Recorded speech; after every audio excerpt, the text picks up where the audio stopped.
ಈ ಪ್ರಯೋಜನವಾದಿಗಳು ಅಂತಿರ್ತಾರೆ, ಯುಟಿಲಿಟೇರಿಯನ್ಸ್ ಅಂತ. ನಾವು ಹೆಚ್ಚು ಯುಟಿಲಿಟೇರಿಯನ್ ಆದರೆ ಬಹಳ ಪ್ರಾಕ್ಟಿಕಲ್ ಆಗಿಬಿಡ್ತೀವಿ. ತುಂಬ ಪ್ರಾಕ್ಟಿಕಲ್ ಆಗಿರೋದು ಸರಿ ಇಲ್ಲ. ಪ್ರಾಕ್ಟಿಕಲ್ ಆದಾಗ ನಮಗೆ ಉಪಯೋಗಕ್ಕೆ ಬರೋದನ್ನು ಮಾತ್ರ ಉಪಯೋಗಿಸ್ಕೊಳ್ತೀವಿ. ಅವಾಗ ಬ್ಯೂಟಿ ನೋಡೋಕ್ಕೆ ಬರಲ್ಲ, ಆಮೇಲೆ ಅದು ಎಸ್ಥೆಟಿಕ್ ಸೆನ್ಸ್ ಹೊಟ್ಟೋಗುತ್ತೆ, ಆಮೇಲೆ ಅಟ್ರಾಕ್ಷನ್ ಇರೋಲ್ಲ. ಆ ಥರ ಯುಟಿಲಿಟೇರಿಯನ್ ಅಂದರೆ ಎಕ್ಸ್ಪ್ಲೋರ್ ಮಾಡೋದಕ್ಕೆ ಶಕ್ತಿ ಕಳ್ಕೊಂಡ್ಬಿಡ್ತೀವಿ. You lose that power of exploration, lose the capacity to explore things when you become utilitarian ಅಂತ.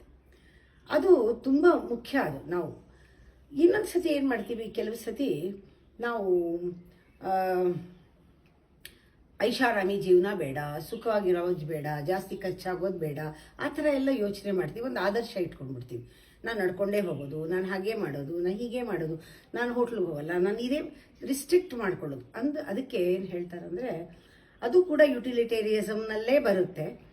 ಅಲ್ಲಿ ನಾವು ಕಂಡೆಮ್ ಮಾಡ್ತಾ ಹೋಗ್ತೀವಿ. ಕಂಡೆಮ್ ಮಾಡೋದು ಯಾವುದನ್ನ, ಲಕ್ಸುರಿಗಳನ್ನೆಲ್ಲ ಕಂಡೆಮ್ ಮಾಡೋದು. ಲಕ್ಸುರಿಯಸ್ ಏನು ಬೇಡ ನನಗೆ, ನಾವು ಭಾಳ ಸಿಂಪಲ್ಲು, ನಾವು ಭಾಳ ಆ ಥರ. ಲಕ್ಸುರಿ ಅಂದರೆ ಏನು ಡೀಪಾಗಿ ನೋಡಿದ್ರೆ ಐಷಾರಾಮಿ ಜೀವನ ಹುಚ್ಚಾಪಟ್ಟೆ ಖರ್ಚು ಮಾಡೋದು ಅಂತ ಅಲ್ಲ.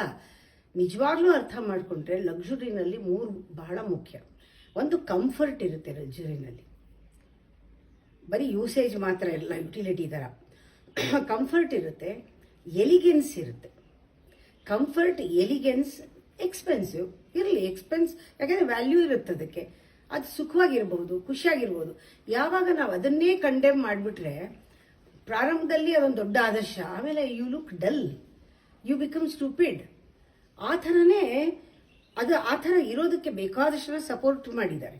ಅದರಲ್ಲೂ ಹಿಂದಿನ ಕಾಲದಲ್ಲಿ, ಬಹಳ ಹಿಂದೆ ತುಂಬ ಚೆನ್ನಾಗಿದ್ರು, ಜೀವನ ಆಟ ಆಡಿಕೊಂಡು ಖುಷಿಯಾಗಿದ್ರು. ಅದು ನೂರಾರು ವರ್ಷದ ಕೆಳಗೆ. ಈ ಕೆಲವು ಸೆಂಚುರೀಸಿಂದಾನೇ ಎಲ್ಲ ದಾರಿ ತಪ್ಪಿರೋದು. ಯಾಕೆ ಅಂದರೆ ಇದು ಒಂದು ಪಾಪ. ಕಂಫರ್ಟನ್ನು ಸೀಕ್ ಮಾಡೋದೇ ಪಾಪ. ಕಂಫರ್ಟನ್ನು ಹುಡ್ಕೊಂಡು ಹೋಗೋದು, ಸುಖವಾಗಿರೋದು ಹುಡ್ಕೊಂಡು ಹೋಗೋದೇ ಪಾಪ ಅಂತ ಈ ಸೋ ಕಾಲ್ಡ್ ಪ್ರೀಸ್ಟ್ ಅಂತಾರೆ. ಈ ಸೋ ಕಾಲ್ಡ್ ಅಂದರೆ ಪ್ರೀಸ್ಟ್ ಅಂತ ಅಂದ್ಕೊಂಡಿರ್ತಾರೆ ಅವರು, ಅಥವಾ ನಾವು ಅವ್ರನ್ನ ಪುರೋಹಿತರು ಅಂದ್ಕೊಂಡಿರ್ತೀವಿ, ನಾವು ಇವ್ರನ್ನ ಬ್ರಾಹ್ಮಣರು ಅಂದ್ಕೊಂಡಿರ್ತೀವಿ, ನಾವು ಇವ್ರನ್ನ ಗುರುಗಳು ಅಂದ್ಕೊಂಡಿರೋ ಗುರುಗಳು. ಮಾತು ಹೇಳಲ್ವಾ, ಕೆಲವರು ಕೇಳ್ತಾರೆ ಗುರುಗಳೇ ಅಂತ. ಅವ್ರು ಗುರುಗಳ ಅಲ್ಲ, ಹೇಳಿಕೆ ಗುರುಗಳು. ಅವ್ರು ಗುರುಗಳಂತ ಹೇಳಿಸ್ಕೊಂಡಿರ್ತಾರಷ್ಟೆ, ಅಂದ್ಕೊಂಡಿರ್ತಾರೆ. ಅದು ಹಾಗೆ ಕರೆದು ಅವ್ರು ಗುರುಗಳು ಅಲ್ಲದೆ ಇದ್ರೂ ಗುರುಗಳು ಅಂತ ಅನ್ನಿಸ್ಬಿಡುತ್ತೆ ಜನಗಳಿಗೆ. ಯಾಕೆಂದ್ರೆ ಆ ಪದ ಅಷ್ಟೊಂದು ಶಕ್ತಿ ಕೊಟ್ಬಿಡುತ್ತೆ. ಅವ್ರಿಗೆ ಯಾವ ಗುರುಗಳು ಅಲ್ಲ, ಗುರುಗಳೇ ಅಂದು ಅವರು ತಮ್ಮ ಇದು ಮೆಸ್ಮರೈಸ್ ಮಾಡಿಕೊಂಡು ಆತ ಗುರುಗಳ ಥರ ಇರೋದಕ್ಕೆ ಶುರು ಮಾಡ್ತಾರೆ. ಇದು ತೋರಿಕೆ ಗುರುಗಳೇ ಸೋ ಕಾಲ್ಡ್ ಅಂತ. So called society, so called priest, so called saints, so called religious people, ಅವರಿಂದ ಎಲ್ಲ ದಾರಿ ತಪ್ಪೋದು. ಅವ್ರನ್ನ ನಾವೇ ಅವ್ರಿಗೆ ನಂಬಿಸ್ಬಿಟ್ಟು ಅವ್ರು ಹಂಗೆ ಅನ್ಕೊಳ್ಳೋಂಗೆ ಮಾಡಿಬಿಟ್ಟು ಆಮೇಲೆ ಅವ್ರು ನಮ್ಗೆ ಹೇಳಿದ್ದೆಲ್ಲ ನಾವು ಕೇಳೋವಂಗೆ ಆಗೋಗುತ್ತೆ.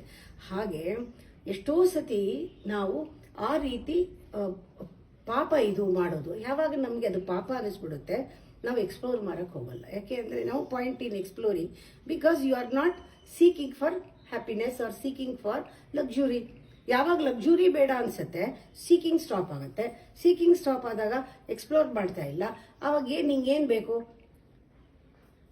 ನಿನಗೆ ಬೇಸಿಕ್ ನೀಡ್ ಏನು? Food, shelter, clothing. ಇಷ್ಟೇನಾ ಜೀವನ? ಹಾಗಾಗ್ಬಿಡ್ತಾರೆ.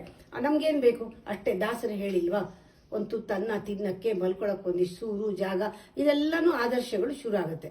ಹಾಗೆ ಎಲ್ಲರೂ ಹಾಗೆ ಮಾಡ್ತಾ ಇರೋದ್ರಿಂದ ಈ ದೇಶ ಅಥವಾ ದೇಶಗಳೇ ಪಾವರ್ಟಿ ಬರೋದು ಹಾಗೇನೇನೆ.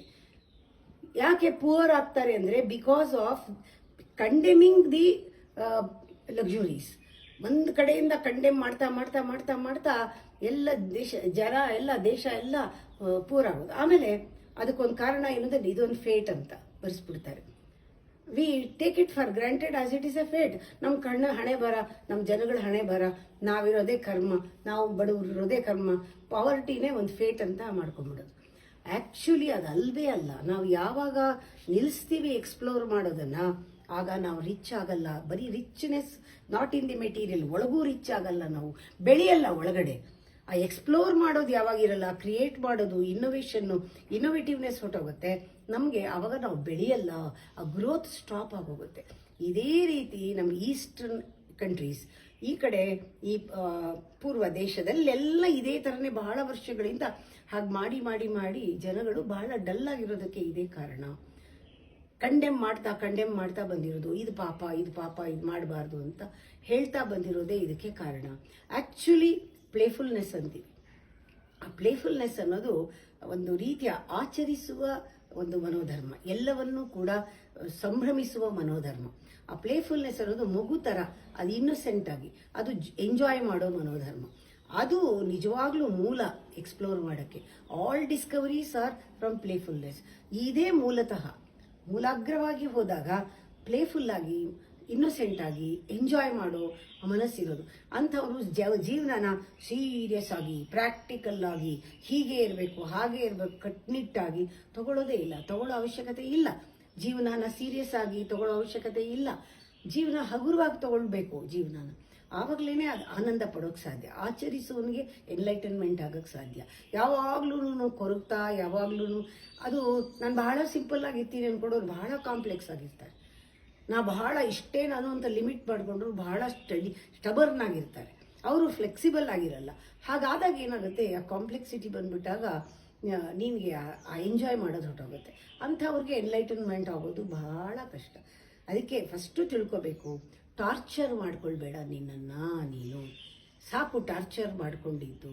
ಆ ಟಾರ್ಚರ್ ಮಾಡ್ಕೊಳ್ತಾ ಇರೋದು ನೀನು ಅದೇ ನಿನಗೆ ಬ್ಯಾರಿಯರ್ ಎಲ್ಲದಕ್ಕೂ, ಅದೇ ಅಡ್ಡ ಆಗಿದೆ.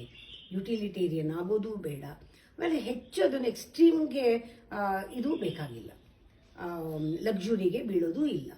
ಎಕ್ಸ್ಟ್ರೀಮ್ ಅದು ಲಕ್ಸುರಿ ಹೆಚ್ಚಲ್ಲ. ಲಕ್ಸುರಿ ಅಂದರೆ ಏನು, ಸುಖವಾಗಿ ಎಷ್ಟಿರಬೇಕು ಅಷ್ಟು ಮಾಡ್ತಾ ಹೋದರೆ ಎಕ್ಸ್ಪ್ಲೋರ್ ಮಾಡ್ತಾ ಹೋಗ್ತೀವಿ, ಬೆಳಿತೀವಿ. ನಾವು ಒಳಗೂ ಬೆಳಿತೀವಿ, ದೇಶನೂ ಬೆಳೆಯುತ್ತೆ.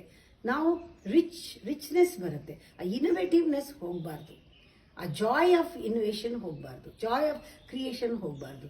ಯಾವಾಗ ನನಗೆ ಇಷ್ಟೇ ಸಾಕು, ಇಷ್ಟೇ ಬೇಸಿಕ್ ನೀಡು, ಫುಡ್, ಕ್ಲೋದಿಂಗ್, ಶೆಲ್ಟರ್ ಅಷ್ಟೇ ಅಂತ ಅಂದಾಗ ನಿನ್ನ ಕೈ ಏನೂ ಮಾಡೋಕ್ಕಾಗೋದೇ ಇಲ್ಲ.